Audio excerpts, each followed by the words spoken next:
to cascade or to let it climb is perhaps one of the questions that you will encounter when you plant a new Hoya. So let's take a look at these two Hoyas here.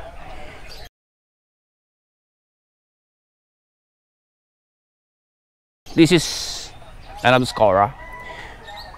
The flowers is cascading. So based on my plants here, I have several Hoyas here. If the flower is cascading, envision it as a cascading Hoya. So just take a look here. Even if I tried to place a cable tie here, the stem still goes down. So I suggest that if the flower of your Hoya is cascading, envision it so that when it grows, it will look good as a cascading Hoya. So this is just a guide. It may not apply to all. However, based on the plants that I have here, I have about at least 40 varieties here. This is what I have observed. And I have also the Waleniana there, also cascading, and the perhaps the Rosario. And it is actually hard to train them to climb in this wire trellis. Perhaps there could be some exceptions, maybe the Imbricata. However, the Imbricata also looks good as a cascading. I've sent pictures of it.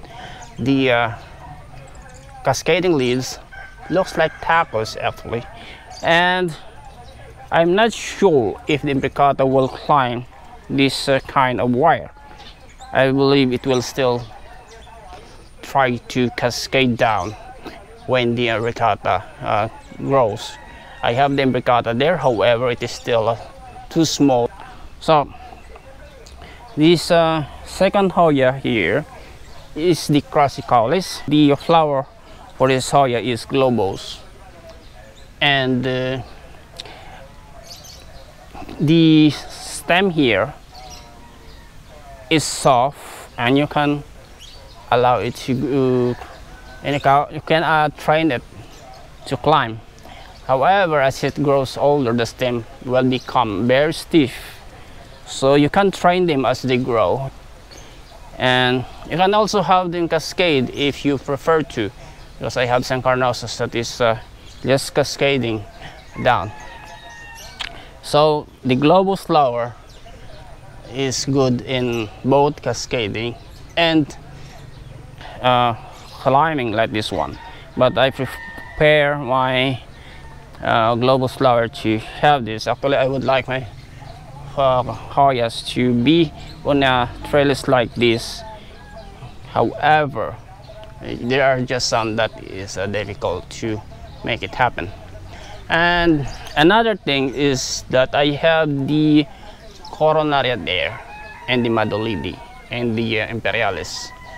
Those particular Hoyas have very big stems, and even if they are just a very new, very young stems, it is actually difficult to bend them. So I suggest that you let it climb, or you can actually train them, but make sure that the trellis is maybe at least twice as this long, at least, because I have seen one Coronaria that it was bended down.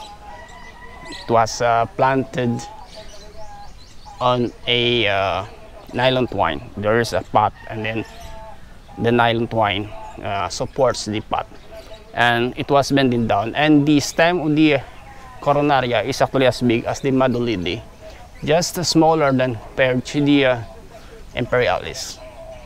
So that is one of thing that you also need to consider, how big is the stem.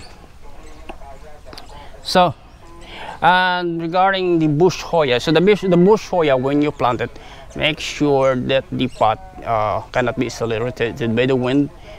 I suggest that it should be on a steady pot where you place them on something.